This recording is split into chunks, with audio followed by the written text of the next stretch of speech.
Hello students, in the part first we have learned principles of management, the concept, nature and significance of principles of management. Now starting Fayol's principles of management.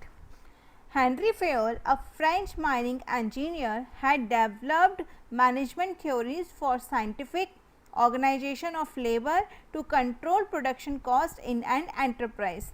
He was the first to identify the functions of management as plan, organize, command, coordinate and control. For effective functions of an organization, Fayol categorized the business activities as technical, commercial, financial, security, accounting and managerial. Based on his on-the-job experiences, Fayol developed the concept of administration through 14 principles of management. Now we are going to learn these principles. The first one is division of work. The principle of work states that work should be divided into small tasks or jobs. Each job should be performed by a specialist to achieve efficient and effective output. Entire organization should be divided into separate departments, for example, finance, marketing, production, human resource, etc. Each department should be managed by a specialized person who individually motivate their teams to achieve the departmental goals effectively and efficiently. All departments unify the individual efforts to collectively achieve the organizational goals. Division of work is visible everywhere, be it home, hospital, government, organization, school or a business enterprise. If it not possible of an individual to perform different types of tasks with same efficiency. Therefore, the tasks are divided among different people depending on their individual efficiencies and capabilities. Our second principle is authority and responsibility. The principle of authority and responsibility states that managers needs authority to fulfill their responsibilities. Enterprise must maintain balance between authority and responsibility. Authority is formal and informal. Formal authority is fixed as per stated rules and regulation of the organization, and informal authority is the power to negotiate the stated authority, and organization must build safeguards against abuse of managers' informal authorities. The positive effect of authority and responsibility are ensures effective completion of tasks without any delays. Well-defined authority and responsibility reduces the abuse of power. Our next principle of management is discipline.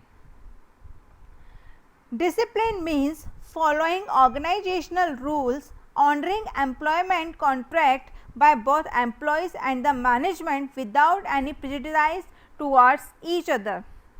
On the basis of this, the principle of discipline states that the organization must have clear and fair agreements, the clearly stated penalties, good supervisors at all levels who do not function according to personal choices or prejudice, the judicial application of penalties. The positive effect of disciplines are smooth and systematic functioning, improved efficiency, and clear and written rules eliminate cause of suspicion or misunderstanding. Our next principle is unity of command. The principle of unity of command means that each participant in a formal organization should receive orders from and be responsible to only one superior. The principle of command states that there should be one and only one boss for every individual employee. Orders or instructions from only one superior provide clear direction to perform a task. Violation of the unity of command principle leads to undermining of authority, indiscipline, confusions and instability in the organization. Because there is market demand, because of different set of command for two bosses, the supervisors will be confused and may decide to produce nothing. Remember, when you are at home, your mom may instruct you to study accounts and your dad may say no, study math. What will you do? I am sure you will end up watching television instead of studying. So, you will agree that if one receives dual instruction, chances of underperformance are high. Our principle is unity of direction. Principle of unity of direction: each division of organization must have its own in charge, its own plans and execution resources to achieve specific goals. On the basis of this, the principle of unity of direction states that the efforts of all the units of an organization must be coordinated and focused towards achievement of organizational goals. To ensure unity of action and coordination, the departments with same objectives must follow one plan and have one head to lead. The positive effects of unity of directions are: ensures unity of action, effective coordination, eliminates duplication or overlapping of work. Our next principle of management is subordination of individual interest to general interest. The interest of an organization should take priority over the interest of any one individual employee. On the basis of this, principle of subordination of individual interest to general interest states that interest of the group or company must supersede the interest of any one individual.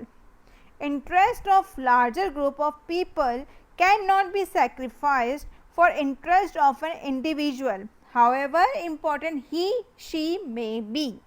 It is the responsibility of managers to ensure the application of this principle through their exemplary behavior. The positive effect of this principle are: organizational goals are achieved effectively, coordination and understanding between employees and management. Our next point is remuneration of employees. Organization must treat all employees equal and fair in terms of compensation and growth opportunities. On the basis of this, the principle states that the wages paid to employees must ensure a reasonable standard of living. The company must have the paying capacity to pay wages or salaries to employees. The wages paid must be just and equitable. A company which pays fair and competitive wages to its employees will always have a satisfied and motivated staff. The relationship between management and staff will be good and the working in the organization will be smooth.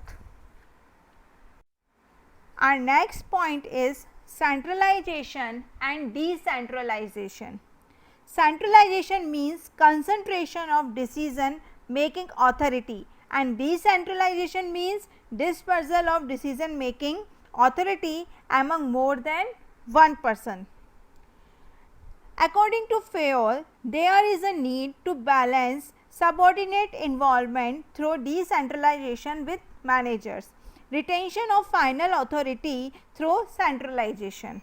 On the basis of this principle states that the authority to take core decisions must be retained by top level management, that is centralization.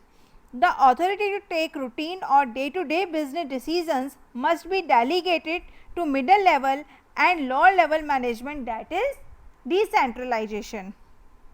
The degree of decentralization depends on the scale of operations. Our next point is Scalar chain. Organizations should have a chain of authority and communications that runs from top to bottom and should be followed by managers and the subordinates. The formal line of authority flowing from the highest to lowest rank is known as Scalar chain. On the basis of this, the principle of Scalar chain states that an organization consists of superiors and subordinates, where superiors give instructions or directions to subordinates. Chain of authority must be followed during normal course of communication. In case of any emergency, the chain of authority may be violated through Gangplank. Now, what is Gangplank? Gangplank is the shorter route provided to subordinates to communicate with each other in case of emergency. This eliminates delays in communication. If you observe, your school principal most of the time holds meeting with the heads of department, who in turn hold meetings with teachers in their departments, and finally the teachers provide you the information relevant to you. But sometimes principal may directly call a teacher or a student to discuss some important issue. Even a student may directly go to principal to discuss his or her problem in case it is urgent or serious. In this diagram, A is the head of a company who has two lines of authority under him. In one line of authority, the instructions and authority flows from A to B, C to D to E, and in the other line of authority, instructions and authority flow from A to P, Q to R to S. In this scalar chain, B and P are at the same level of authority but in different line of authority. Similar is the case with C and Q, D and R, E and S. In normal course of communication, R can communicate with D only by following the route of authority, which is Q, P, A, B, C, D. However, if there is emergency, R can communicate with D using a gangplank.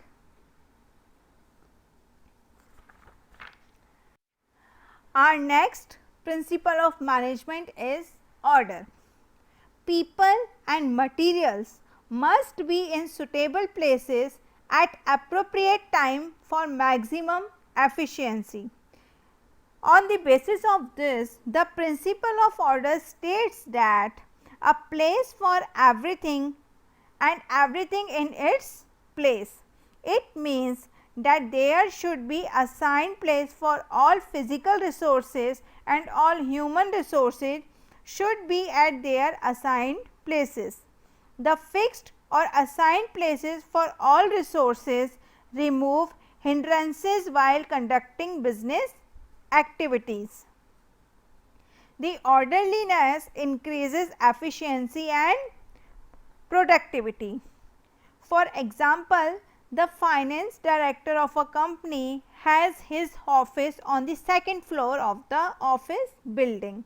Therefore, anyone who wishes to meet him will accept him to be available in his office.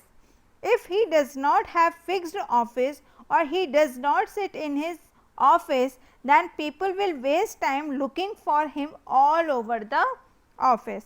Similarly, in your school, there is a fixed place for keeping sports equipment, lab equipment, etc. If you have a fixed classrooms, all this maintains orderliness in the school. The positive effects of order are eliminates hindrance of all kinds while performing business activities, No wastage of time while looking for or organizing resources. Increases efficiency and productivity. Our next principle of management is equity. Good sense and experience are needed to ensure fairness to all employees who should be treated as fairly as possible.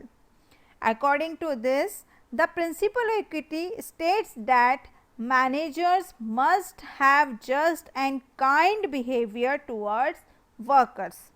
Fair behavior towards workers will ensure loyalty and devotion from the workers. Management must appreciate efficiency and penalize underperformance or inefficiencies. All employees must be provided discrimination-free environment with equal growth opportunities, which means no discrimination on account of sex, religion, culture, caste, language, etc.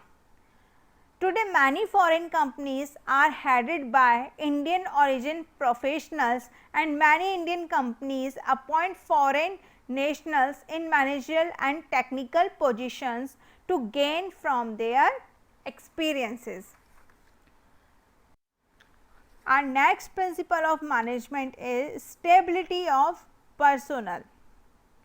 Employee turnover should be minimized to maintain organizational efficiency. On the basis of this, the principle of stability states that the selection procedure must be framed in such a manner that it is able to select the personnel who are most suited for the job. The tenure of appointment must be fixed for a minimum period to provide stability to both company and new appointees. Employees must be given appropriate training to perform the task assigned. Performance of personnel must be reviewed after providing them appropriate opportunities and reasonable time to perform. See students, many companies today appoint people after conducting written exam followed by interview procedures. They may also give the selected employees on the job training. In return, employees may need to sign a bond for a fixed period of time. The employment contracts also have notice period clause where organization or employees whoever wishes to discontinue services need to give a prior notice. The positive effect of stability of personnel are provides job security to employees, improves workers' efficiency, lesser workers' turnover, helps to maintain stability and reduction in training cost, etc. Our next principle of management is initiative. Workers must be encouraged to develop and carry out their plans for improvement. The principle of initiate states that employees must be encouraged to give suggestions which may improve productivity or decrease cost of production. Employees must be given opportunities to develop and execute plans, but it must be within the established practices of a company. See students, a sales manager may give suggestion to make marketing strategies more customer oriented, but he or she should not change the pricing policy of the company to receive bigger orders or favor specific customers. The positive effects of initiates are employees feel important and wanted, increases senses of belongingness, provides employees job satisfaction and motivation to perform better. Our last principle of management is aspirate de crops. Management should promote a team spirit of unity and harmony among employees. The principle of aspirate de crops states that teamwork should be promoted for effective coordination and realization of organizational goals. I must be replaced by we to give workers the sense of belongingness. If management formulates plans and policies after discussing with the employees' representatives, it will give employees a sense of responsibility to follow the policies. The positive effects of aspirate de crops are: it develops atmosphere of mutual trust and belongingness among employees. It minimizes the indiscipline issues. Individual efforts get unified as group efforts. Organizational goals are achieved more effectively. So, students, I am sure you will agree that all the 14 principles of FAIL are followed by business organizations to solve managerial problems. You will find that all the 14 principles are applicable even in our day-to-day activities. We can understand with taken an example. In every family, there is concentration of power for taking crucial decisions with the head of the family, but at the same time, the powers are delegated to other members of the family to take day-to-day decisions. Each member works individually, but for the benefit of the family. Head of the family may discuss with other members about crucial family matters, seek suggestions from other members, etc. before taking final decisions. Now, in the part 3, we will discuss about the Taylor's scientific techniques about the principles of management. Thank you.